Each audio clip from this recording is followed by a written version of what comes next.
Hello, everyone, and welcome to our first of hopefully many Black cultural celebrations. I'm Kate Nabbs, and I'm from the Children's Room, and I was approached maybe 6 months ago by a very special young man in Fair Lawn by the name of Garrett Thomas, and he said, what can we do to have some sort of a Black cultural celebration during Black History Month? And I thought, we'll do a craft, and maybe we'll do, I don't know, like something. So he came up with this extravaganza, and I'm so glad he did. He is such an asset to the town of Fair Lawn, and we are so grateful to have him here, and he makes all of us better. So let's give a round of applause to the man of the hour.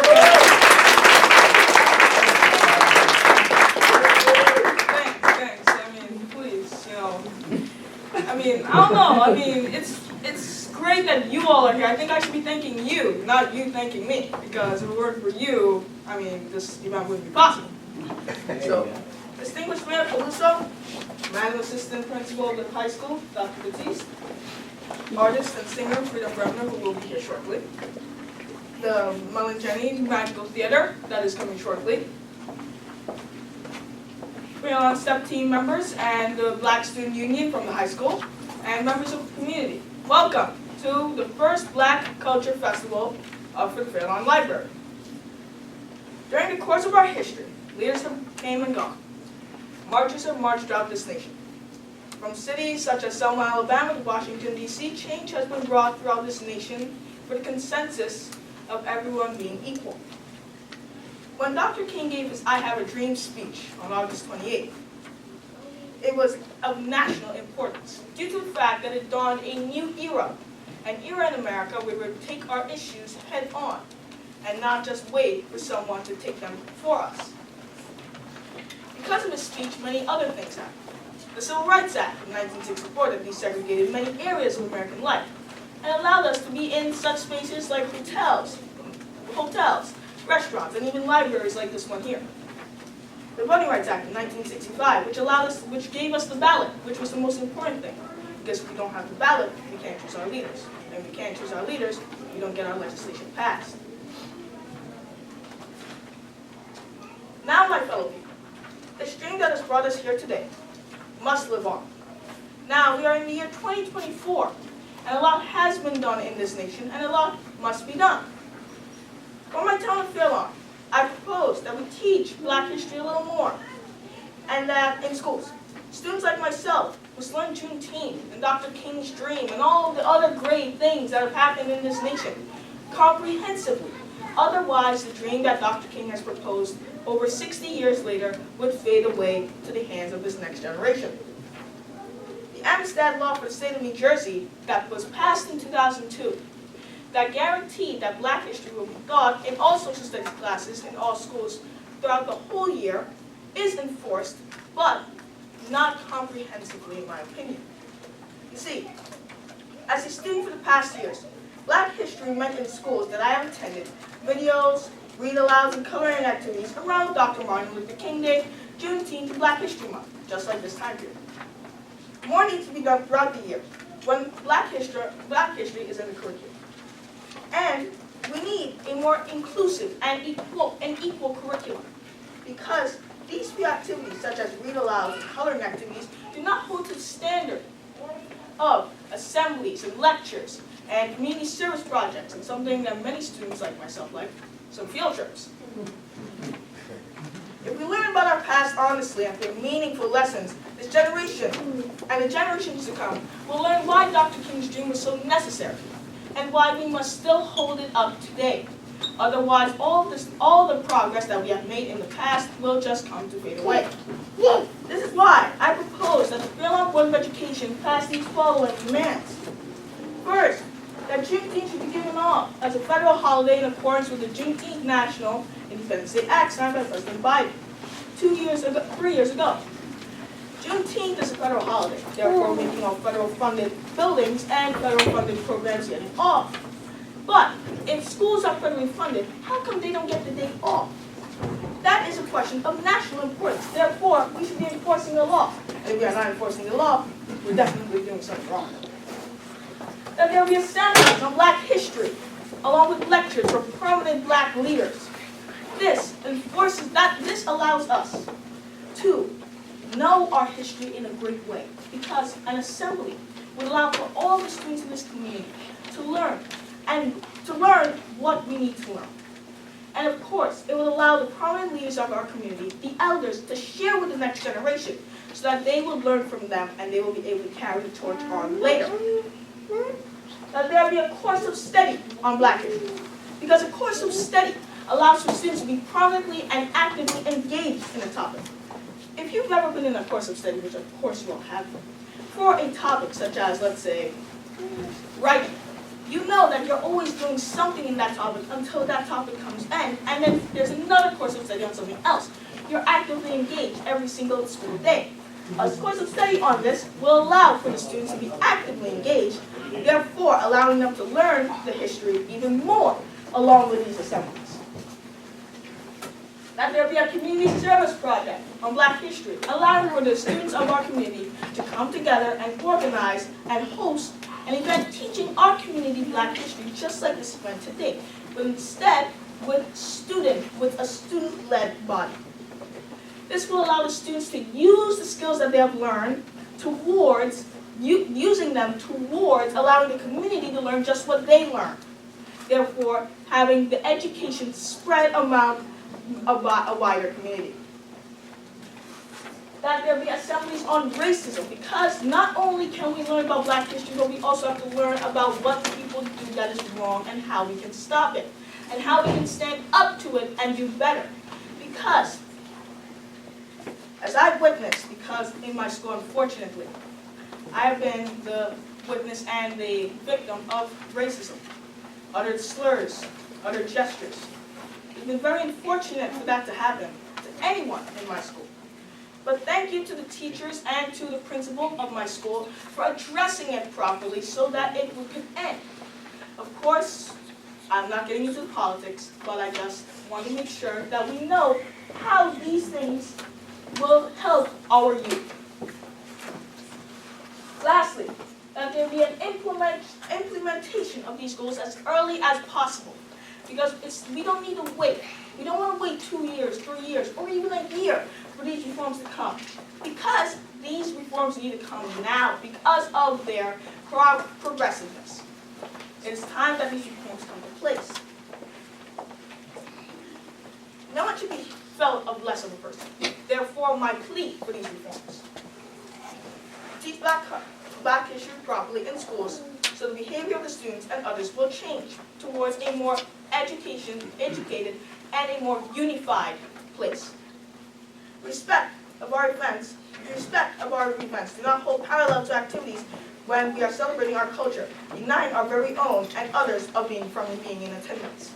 If we host an activity when we're hosting something, for an example, if the Board of Education hosts a meeting, and some people couldn't attend because they want to attend there, it will be a conflict of interest because they want to attend this event, but then they want to attend the others.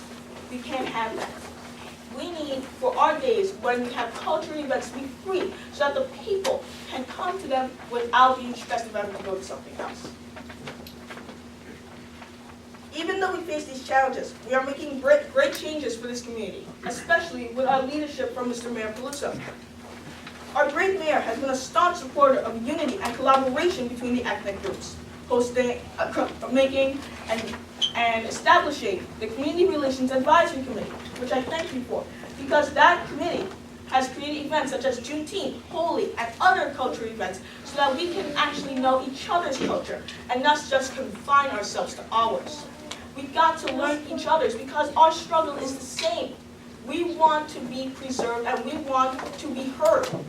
So if everyone knows each other's culture, everybody would know and not divide us, but we will be unified. And that is our common goal.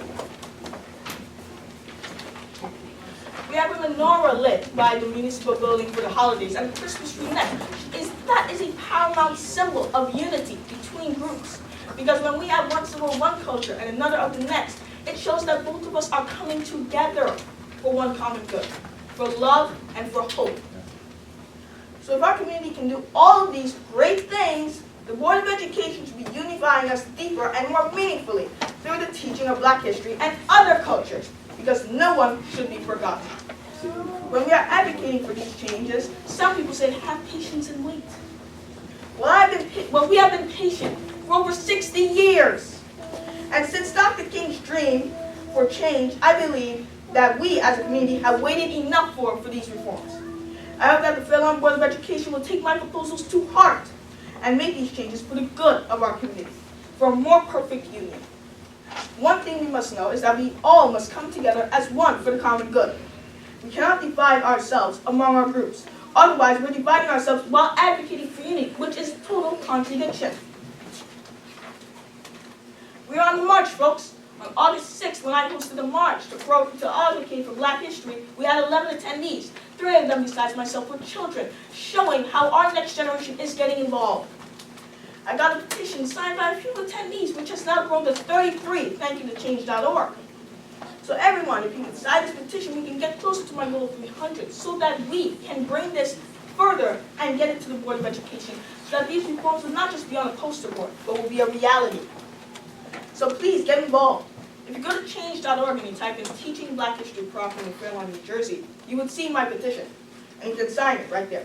But we also have a board over there showing a QR code if you want to sign it like that. And of course, it is just as if you typed it in Change.org. I'm also hosting another rally for Fairlawn to unify ourselves towards this common good, and you can register for that event because it is in joint with the ACLU Power Map, and you can sign the QR code next to the petition QR code. To conclude, St. Augustine said, an unjust law is no law at all. Therefore, why do we have these unjust laws that are not really laws? So we change these unjust laws, make them just laws. Therefore, we will have laws that are pro-our society, which is what I think we all deserve. We don't deserve unjust laws. We deserve just laws, because every one of us is equal. When Dr. King proposed his dream, it dawned a new era, as I said. An era, yes, where our struggle will be taken head on, but also it will be met meaningfully. This dawn is now coming to us today again. And we have a struggle which we are facing, but let me guarantee you something. We shall overcome. So thank you, everyone. Thank you, Mrs. Nash and Ms. Mary, for everything you have done for this event. Thank you all.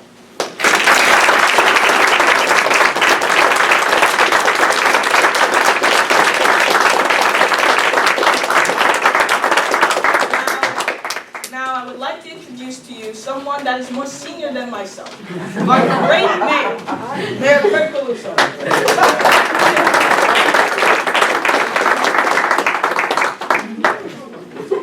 Thank you, Garrett, for the warm introduction. I was going to highlight the different celebrations and diversity that we've been doing over this community over the last few years, but Garrett really nailed it. So I'll move on from there. Well, I just want to thank the Vice Principal. She's been at a lot of events and really appreciate all your support for the community that you've done. The STEP team, I miss you at the basketball games. I'm so happy to see you here today and watch your performance, so thanks so much for being here. One of the things that Garrett really mentioned that I think we need to stress on more is just the education of Black history. Because growing up here and being a former student of Fairlawn, I feel like we learned about slavery, the abolition of slavery, then nothing, and then Martin Luther King, and then nothing. But there are some large gaps that we're really missing. And I think that's the history that people don't fully understand. And the lack of opportunities that were given to the Black community after slavery ended. And whenever we saw situations where they did succeed, like in Tulsa, which has been finally brought to light, it was taken away from them. And highlighting that history at a young age and encourage people to learn more at an older age is how we're really going to get together and understand why a lot of people in the Black community are in the positions they are in today. It's not because of any fault of their own, but it's because they've been pushed back every time there were opportunities for them to succeed. And learning about that history, especially coming in here and seeing the picture of Ruby Bridges. I had the privilege of going to Arkansas and standing at that high school and seeing that impact that it had on that community back then and it still has on today. I mean, you have people in Arkansas today who think that what they did back then wasn't wrong, when 100% it was wrong. And because they're missing that history, they're learning the opportunity to learn. So I think really focusing, and even not even date back to like the 50s and 60s, maybe we think about 30 years ago. Senator Cory Booker tells a really phenomenal story. For those who don't know, Senator Cory Booker is a product of Bergen County. And when his parents, who were very successful for IBM, were looking to buy a home, they tried buying a place over at Old Japan High School District. And they wouldn't sell it to a black family. And here you had two successful individuals that couldn't buy a home here in Bergen County. But what they did was, through their neighbors that were white, they stepped in and said, you know what, we're gonna buy the house. And until signing day came, and the black family showed up, no one knew what was going on, and they couldn't stop them at that point. And Cory always tells this great story about how, I was given this opportunity, and I was pretty much given this opportunity by starting on third base. If my parents didn't come into this highly influential community, great education, would have I had the opportunity to go to Stanford? Would I have had the opportunity to go on to be a US Senator? I don't know. But if I did, it would have been a lot more challenging than the opportunities I had from growing up in this community. And that's something that I always take to heart, and that's something that we want to make sure that we have here in Fairlawn, is that everyone is given the same opportunity, regardless of what your background is. And another way how we're trying to celebrate Black history here in Fairlawn is uncovering the history that's often forgotten. We're actually going to be at the Naugle House. For those who don't know, the Naugle House is a structure that's been in Fairlawn before Fairlawn even existed. This year we're celebrating our 100th anniversary, but in the 1770s was the Naugle House. And that whole Dunker Hook area was home to a lot of formerly enslaved people, but their history is not known. So on Monday, I'm meeting with a lot of historians over from James Madison, William Patterson, and Montclair, who have done archaeological digs. And during our 100th anniversary celebration here in Fairlawn, we're going to bring that history to light, and we're going to start.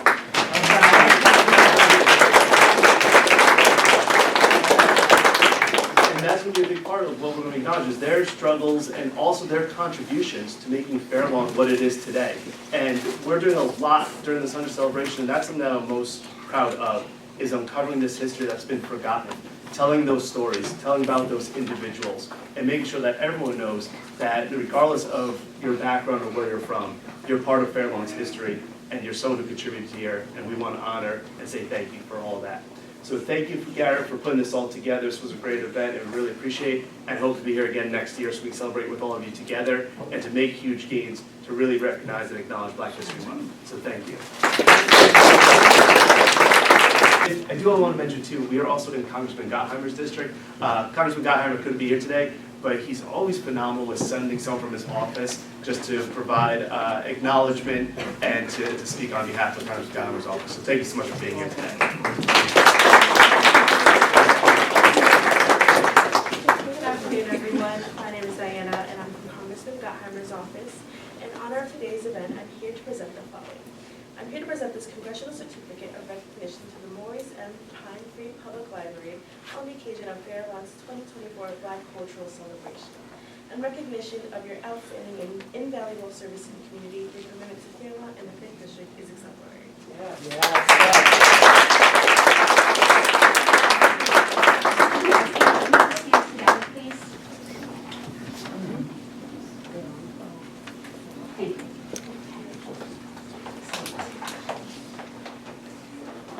What we have now for you is a wonderful storyteller who does magic and puppetry and kind of everything. This will be on level A in the meeting room, and we have a craft for the kids in the children's room, and then our fabulous step team performs, and then we'll be back up here for some more remarks, and Garrett arranged for a very famous special guest at 4 o'clock, and I can't believe it, but a very important singer will be here, a musician, will be here at 4 o'clock to lead us in some freedom songs. So I hope you can be here for 4 o'clock, and then we'll be back in the level A room where we have more room. So thank you, everybody, and please join us in level A for some great stories. Oh, and take advantage of the museum that Garrett and his family put together right outside our room here, and take some books out. Thank you. Thank you. All the way from Philadelphia, yes, our entertainer came today. So can we please give a big round of applause to this? They were stepping in celebration of Black History Month.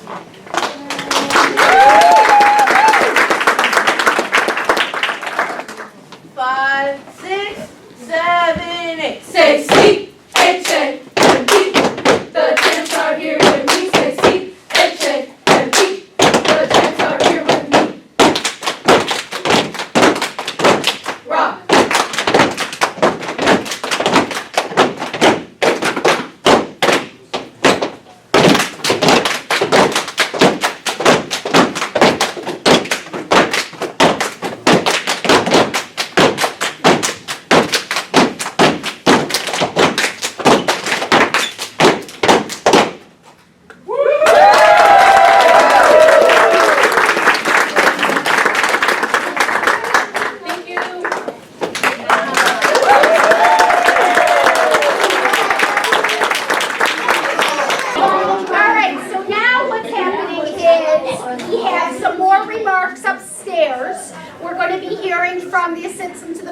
wonderful Dr. Baptiste and a representative from the Black Student Council at Fairlawn High School.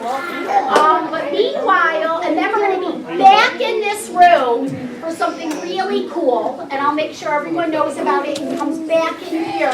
But kids, if you want to take a little break from sitting, we do have a craft in the children's room. Introduce you to two of our young members from the Fairlawn High School Black Student Council, Favor and Maddie. Yay!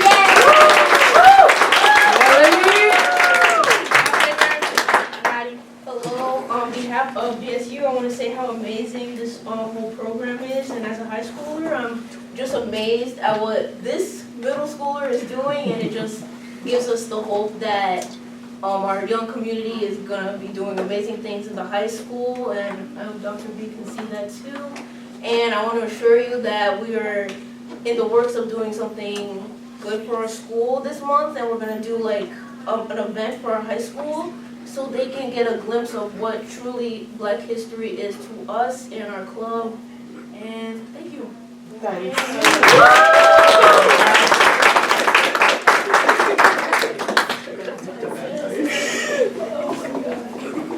Now please give a warm applause and welcome for our assistant principal of the high school, Dr. Letitia.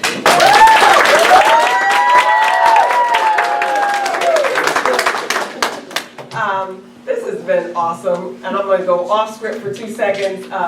Karen, I'm very proud of you. This has been amazing. I'm very happy as someone, for those that don't know, I live here and work here, so this always means a lot to me that my own children can be a part of something, and we know that this is happening in our home. So I'm very proud of you. I've known you for a long time, so this has just been awesome. So, Garrett, you are a treasure in this town. I just hope you know that. So when Garrett asked me to speak today, he asked me to focus on Dr. King and keeping his dream alive. And I was very honored to do that. One, because Garrett was putting together a program. And I was like, oh, you asked me? Okay, Garrett. And that really meant a lot to me that Garrett wanted me to speak to the first program that he's putting together for our club. The second reason I was excited about the topic and the theme he wanted me to talk about is because I myself am a Dr. Martin Luther King Scholar from Seton Hall University. So that's been my pride and my heart. And so it was near and dear. So I'm just going to give you my remarks are really more of a motivational end to this event. For you to understand how to keep Dr. King's dream alive, it's just important for you to understand what he said in his speech, I Have a Dream. And I'm not going to read it, because that's not what I'm supposed to do. But what I'm going to do is bullet point to you the key parts of his dream. So the first part he said, and I quote, that his children would live in a nation where they would not be judged by the color of their skin, but by the content of their character.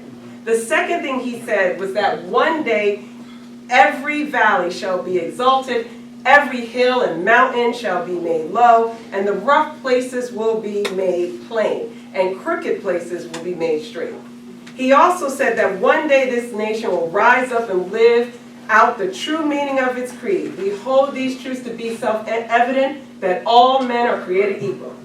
Now to some, that's absolutely a faraway idea, right? It seems unrealistic. We're going to live in a place with no judgment, crooked places being straight, all men created equal?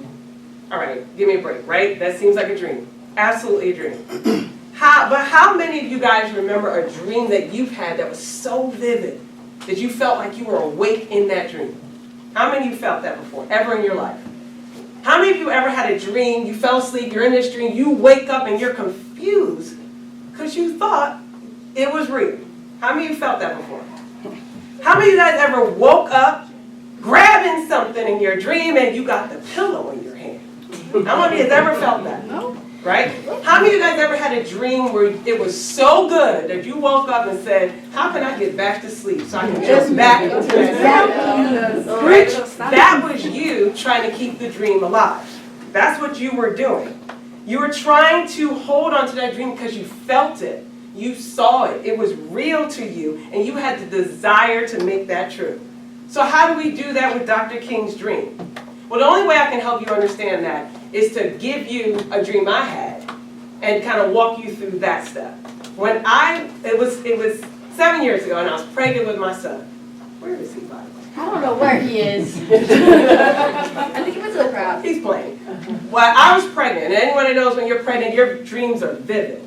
And I'm pregnant, I have this dream. And in this dream, I'm teaching.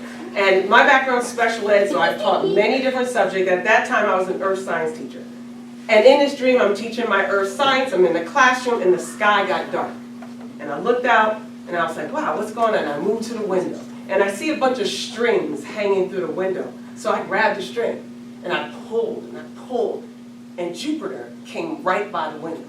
And my students were like, and they ran to the window. Like, we were like, Jupiter's right there. And I saw more strings, so I grabbed another string, and I'm pulling, and Saturn, boom, moves right to the window. And I said, this is unbelievable. I'm bringing this to reality for my students. And I kept pulling those strings till all these planets started coming closer and closer, and there was one string left. And I turned to this little boy, he was so excited, and I handed him the string. I said, pull, pull. We were like, pull, pull. He pulled that string, that last planet, boom, right outside the window. We were all excited. And I woke up. And I said, what was up with that dream? 7 years ago, that dream is absolutely vivid, still in my head. Why? It felt real. It was so much detail. Things that seemed so far away came into my reality. And I sat there and I said, how does this connect to Dr. King's dreams? How is this possible? And then I realized there's going to be times in our lives that things are going to feel dark. We're going to look around, it's going to feel like a struggle, it's going to feel like this injustice is killing me. You have to find that strength. You got to find that sliver of hope that you can grab and that you can hold on to. It could be anything. It could be a song. It could be a Bible verse. It could be a child's smile. It could be remembering your mother's prayer. It could be a giggle. It could be anything that keeps you to hold on to that hope. And then once you grab that hope, you need to pull it. Now pulling, what I'm talking about is different ways of pulling. You can pull up a seat to the table and join the conversation. You can pull the covers off and you can expose the truth. You can pull over and just let that negativity go right on past you. Or you can pull onto your strongholds in your faith and still emotionally and spiritually hold on to those dreams. Whatever it is, you need to pull. And then you need to position yourself to be an example for others. I had those students in the room. They were watching me pull. You have to put yourself in a position to be an example. You have to be willing to shine. You have to be willing to stand up. You got to be willing to say something. You got to be willing to be a Garrett and voice and list out some demands and some concerns. You got to be willing to do that for not only each other, but for our youth. And then finally, you need to take that opportunity that you've been pulling on and give it to someone else so that they can experience that, so that the youth can get a chance, so that you can take all your wisdom on how I pulled Jupiter and Saturn and give it to the next generation so they can move that dream forward. That's what Garrett's doing. And I sat there smiling during his speech earlier because Garrett's moving this forward, and I'm excited about that. So I want you to remember that with Dr. King's dream, it is very possible that crooked places can be straight. Pull a string. It's straight. You have to believe that it can happen. All men created equal, that's a journey with you. You got to think about that. Challenge your assumptions. Challenge your misconceptions. Figure out if you're willing to do the work that's necessary so that is possible. And is it possible that we can live in a place of judgment? How about I knock on your house, your door? It starts right in there. It's about how you're judging people that are right at your doorstep. Because what you do there, you're going to carry that into the workplace, into the classroom, and into the school. So we have to check our homes, our houses, and our mentalities before we go into this together. So I want everybody to reach up. I want everyone to grab that string, twist it, pull it down, and keep that dream alive. I'm about to wear this, y'all. You guys don't understand that Carolyn has been trying to bring STEP for a long time, and COVID, there was a big STEP show planned for 2020, and COVID shut it down. And that broke our hearts then. And for it to come back and for me to see this, I just am so happy for them. They've been through so much and they are awesome.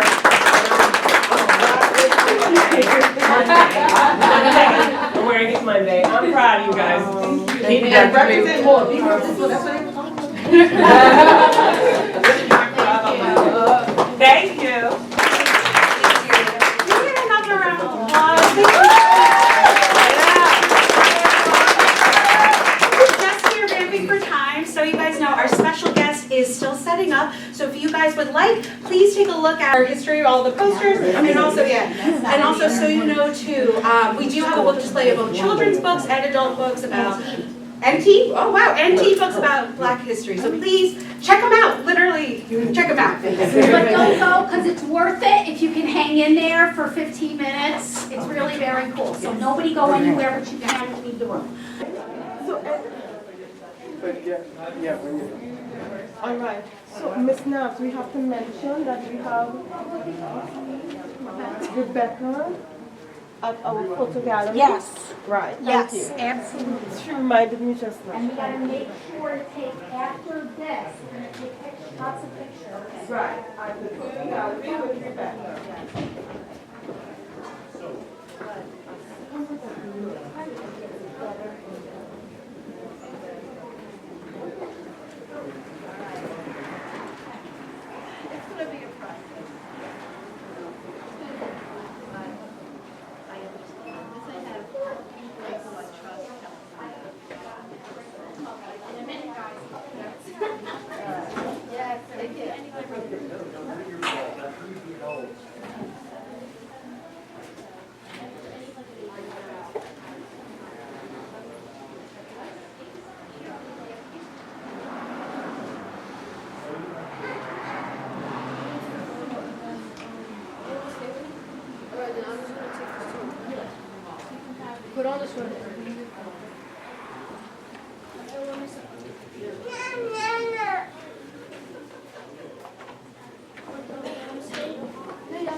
Taylor Swift.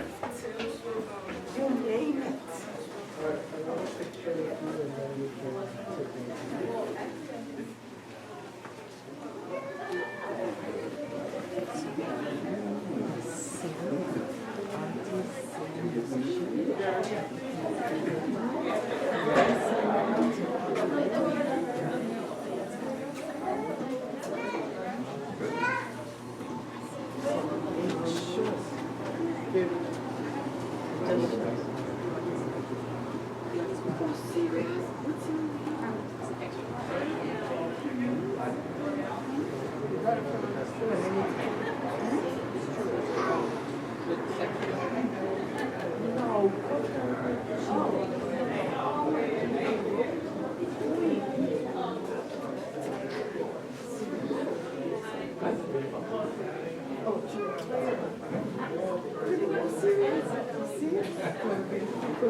So, Cory Booker is going to be here. Now, don't expect him to be here. You know, he's going to be on the TV, so don't get your hopes up. Don't get your hopes up.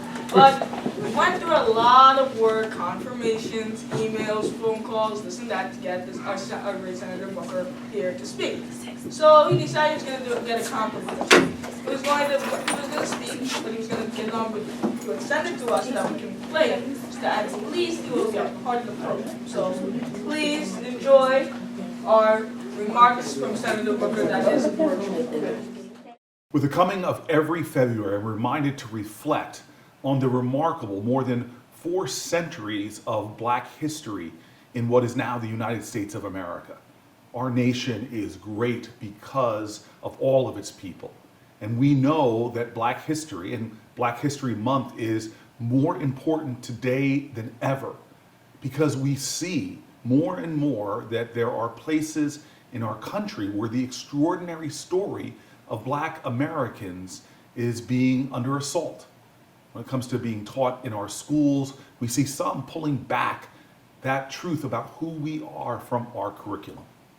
There is no denying the challenges of our nation, the pain and suffering that was at the heart of that original sin of slavery, and the challenges of the post-Reconstruction period, the Civil Rights period, and more.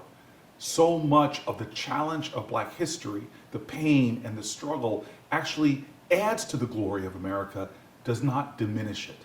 The truth of who we are shows that even in the darkest of times, we can find seeds of hope. Even in times of great despair, we can actually make light and promise. We can show that compassion and strength and endurance and resiliency is truly a part of American history, exemplified in so many ways by the Black American experience. These seeds of our past have been planted in extraordinary fashion by great Americans, activists, abolitionists, slaves, righteous civil rights leaders, people who have been everything from freedom riders to pastors. So many have been making great strides, not for Black achievement, but for America to achieve herself. As Martin Luther King said, we were all caught in an inescapable network of mutuality, tied in a single garment of destiny. And therefore, the threads of the Black experience have made the cloth of America so much greater, so much stronger, and so much more beautiful. The most important thing we can do with history is to learn from it. We must take what we've learned, not only to inform us about the truth and the grandeur and the greatness of who we are, confronting the wretched past, as well as the extraordinary people who overcame those challenges. This should inform us, help us to have a better appreciation for who we are, but even more importantly, it should help us to look forward about who we can be. We still have more work to do when it comes to ensuring the promise of this country is felt by all. We must take what we learn and continue to strive for a more just and loving world. With every passing day, we contribute to history. And I, for one, hope that we will make this country one that exhibits our greatest virtues. For sourcing that spirit, we need look no further than the past of this country, and in particular, to Black history. I still believe that with all the challenges we have before us, we together, all of us, we shall overcome. Unfortunately, I am not Garrett. I am his eldest brother. We are actually 32 years apart. Wow. And this has been a long and interesting journey. I loved what was said earlier about dreams. I actually had a dream when his mother was pregnant with him, and I didn't know. I knew somebody in the family was pregnant. And this kid came to me on Memorial Day in a flash. And I was afraid that it was going to be a child of mine. I'm glad to not have the huge responsibility my father and his mother had. But it's a pleasure of mine to support him over the years as I do all of my siblings. We are so proud of him and so proud of how this community has come together to support somebody like him and all the other children like him in his generation that want to do big things and want to make the world a place for them and other people to exist. We have been tracing a lot of our family, so it's very great to hear him laud people like John Lewis and others. We actually found out that one of our lines traced back to the Mende tribe. So it's no surprise that he has such a huge interest in civil rights. And I'm even more proud to announce his new guest, Freedom Brenner, who is also a champion of civil rights. And I don't know if you've traced your African ancestry, but I'm sure. Oh, you have? I have one side of the family. All right. Well, hopefully you share that with me. We only have 15 minutes. Right. I love a good story. So, Freedom is a storyteller himself in his own right and an artist. and he will be sharing some songs of freedom with us today. So,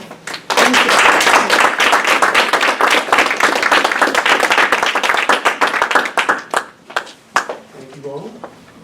Thank you very much. Thank you for that introduction. It's a real honor and pleasure to be here. I'm just going to briefly tell you a little bit about my history, about myself, and why I'm here. I am a recording artist, I'm a musician, I'm a singer and songwriter, and I'm also an actor. And my career has basically mostly been singing in rock bands and singing and composing music for film and television. We've got people of all different ages here. Anybody familiar with the television show Clifford's Puppy Tales on PBS? It's an animated show. I sing the theme song for that show. Oh, thank you. Thank you. That wasn't a plug, I was just trying to give you some context. I wasn't looking for it, but I'll take it wherever I can get it. I don't know if we know the cartoon show Teen Titans Go on ABC. You know Teen Titans Go? My nephews are about your age, I think, and they're big fans too.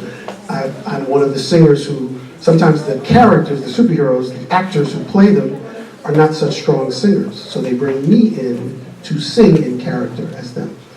But most of my career, I've been a singer and songwriter, and I'm the lead singer of a band called House of Freedom All-Stars, which is my super band. And I've toured all over the world and had the honor and the pleasure of writing music and playing with some of the most talented musicians in the world, and particularly in the tri-state area. I live in New Jersey. I was originally born in Washington, D.C. I was actually in Colombia doing a performance when I got an email from Garrett. And I was so impressed that a 10-year-old young man had organized this festival, this event, and he asked me if I would sing 3, we call them spirituals, we sometimes call them protest songs. And he asked me if I would sing them a cappella. And to be honest, I got a little nervous because I've been singing in front of rock bands for 25 years with incredible drummers and keyboard players and 3 background vocalists. And I got a little nervous. But then I remembered when I was a child and I first learned to sing Lift Every Voice and Sing. We were kids in class, and we didn't have a rock band behind us, and we sounded great. And these songs are not about perfect vocal performances. These songs are songs with very important messages about moving the country and our culture forward, making it better, and making us more united as Americans. So, with that in mind, I would like to go to the first song, We Shall Overcome. Yeah! Get some applause for We Shall Overcome. I like this audience already. How many, do we know this song in this room? I gather you do. Do we know this melody? Because you know I'm going to get you to sing. I already told you I was nervous, so I need backup. No. But these songs, many of them started as church hymns in the black church, that then a few lyrics were changed, added, altered, and they became anthems to motivate us and unite us towards civil rights, and to galvanize us behind the cause. Now, We Shall Overcome has a slightly different history. And I'd just like to talk a little bit about We Shall Overcome for one moment. This one is directly related to the civil rights movement and its origin. Dr. Martin Luther King visited a folk school in 1957, and his mission was to help prepare civil rights workers to protest against some unjust laws. And a guitar player and folk singer who later, at the time was famous, but became even more famous, his name was Pete Seeger, played oh, I'm sorry. I'm actually confusing two songs. Let me go back.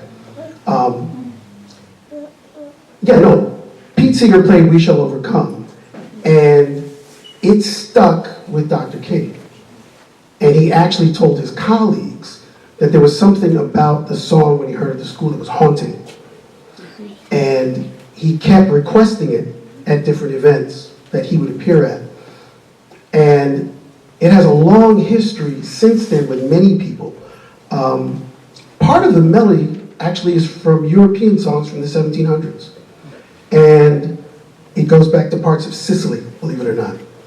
And then enslaved black people in the US mixed it with some melodies from African tunes and some songs that had been derived in the US called I'll Be Alright and No More Auction Block for Me.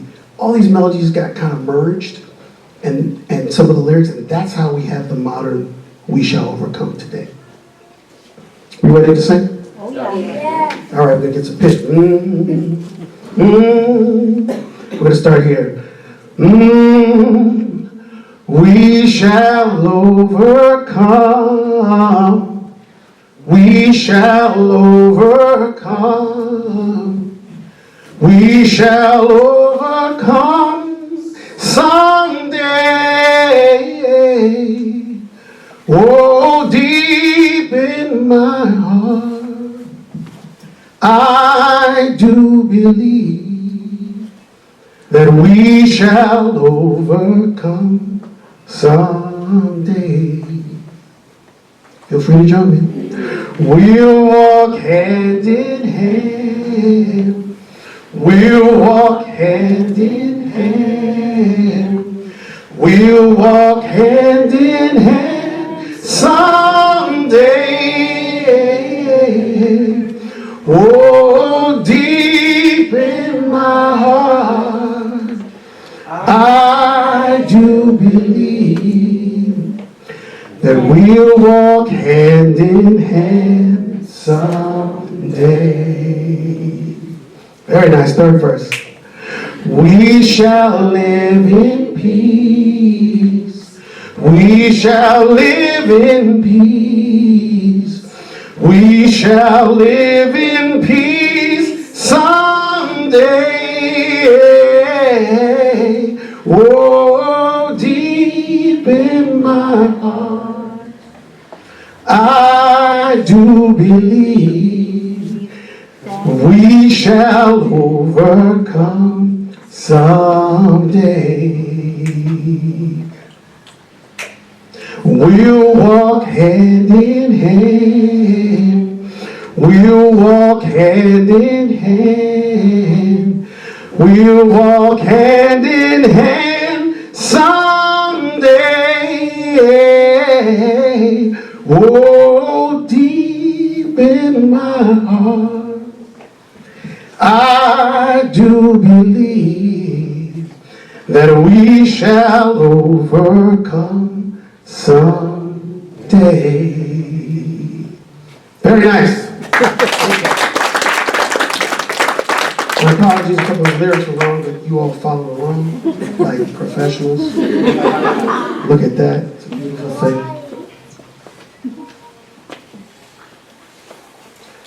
So I don't know why, but sometimes national anthems, the composers who come up with national anthems, I don't think they think about regular people singing them. You know what I mean? They really don't. They don't make them easy. Our national anthem was like that. Lift Every Voice and Sing is often referred to, at one point it was referred to as the Negro National Anthem.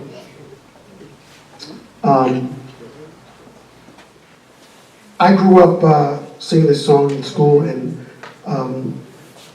it was always powerful growing up in Washington, D.C. when we, as an entire school, would sing it. But I used to struggle with singing because I was thinking it has these big jumps from note to note, and I would think, my God, I couldn't, why is it so hard? But I have you guys here, so. Do we know this song? Are we pretty familiar? Anybody in the audience? Do we know this? I see somebody. Anybody else know this? Okay, good. Feel free to jump in. Because again, that's what these songs are about. They're about unity. They're about bringing us together behind a cause. Lift every voice and sing till earth and heaven ring. ring with the harmonies of liberty. Let our rejoicing rise high as the listening skies. Let it resound loud as the rolling sea. Sing a song full of the faith that the dark past has taught us. Sing a song full of the hope that the present has brought us. Facing the rising sun of our new day begun. Let us march on till victory is won. Stony the road we trod, bitter the chastening rod, felt in the days when hope unborn had died. Yet with a steady beat have now our weary feet come to the place for which our fathers sighed. Have come over away with the tears that have been watered. We have come treading our path through the blood of the slaughtered, out from the gloomy past, till now we stand at last, where the white gleam of our bright star is cast. God of our weary years, God of our silent tears, Thou who hast brought us thus far on the way, Thou who hast by Thy might let us into the light. Keep us forever in the path we pray, lest our feet stray from the places, our God, where we meet Thee, lest our hearts, drunk with the wine of the world, we forget Thee. Shadowed beneath Thy hand, may we forever stand, true to our God, true to our native land. That's what we want to do. Thank you. Very nice job, everybody. Thank you. Ain't gonna let nobody turn me around.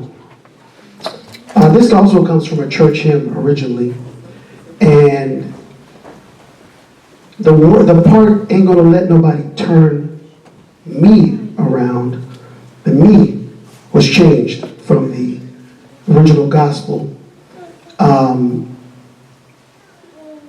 that turned it into a more personal statement about not allowing an unfair or an unjust situation to prevail. The interesting thing about this song is it's only got 1, 2, 3, 4, 5. Yeah, it's only got 5 lines, and people change them all the time. People change them for the situation that they're concerned about. As a matter of fact, I'm a member of the Screen Actors Guild, and just 2 months ago, maybe 3, I was in a picket line, and as an actor and a musician whose music is on Netflix and various other streaming platforms, we felt that we were not being paid properly for the many streams once we've been paid. We call those residuals, when something we do lives on for 20, 30, 40 years because it's constantly shown.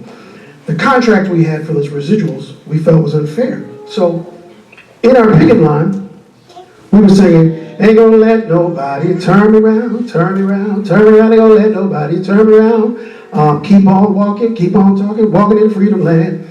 And then the second verse was like, ain't gonna let nobody turn around, and then we said, keep on walking, keep on talking, walking up to Netflix land, walking up to Paramount land, walking up to NBC land. Every verse we changed it to one of the companies we had something with. And you see that happening with this song all across America and worldwide when it's used for this cause. And this was real easy because it's a church song, so we'll sing it together.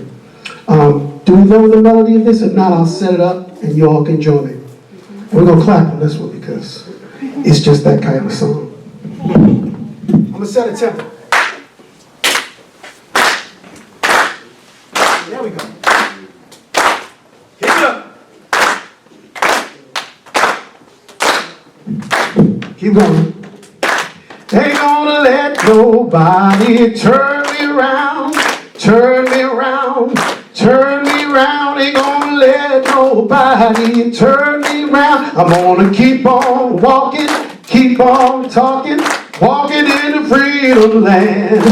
Ain't gonna let no jailhouse turn me around, turn me around, turn me around. Ain't gonna let no jailhouse turn me around. Gonna keep on walking, keep on talking, walking in the freedom land. Ain't gonna let segregation turn me around, turn me around, turn me around. Ain't gonna let segregation turn me around. Gonna keep on walking, keep on talking, walking in the freedom land. Ain't gonna let race hatred turn me around, turn me around, turn me around. Ain't gonna let race hatred turn me around. We gonna keep on walking, keep on talking, walking in the freedom land. Ain't gonna let Mississippi turn me around, turn me around, turn me around. Ain't gonna let Mississippi turn me around. I'm gonna keep on walking, keep on talking, walking in the freedom land, walking in the freedom land, walking in the freedom land, walking in the freedom land. I said we gonna keep on walking, keep on talking, walking in the freedom land. Thank you very much for having me. Thank you so much. Thank you, Derek. Before you go, I just want to say again, on behalf of Fair Lawn and our whole community, thank you, Freedom, so much for coming. And we have a little certificate for you that Garrett signed and designed. And if I had the key to the borough of Fair Lawn, I would give it to you, but they don't trust me with it. But I will offer you the key and the hearts of the Fair Lawn Library and our patrons. Thank you so much. One more big round of applause. Thank you for taking out time out of your schedule and supporting us and doing it. We really appreciate it. All right, and everybody, thank you for coming and being part of our wonderful community. And please make sure you look at all the exhibits and enjoy the museum. Thank you.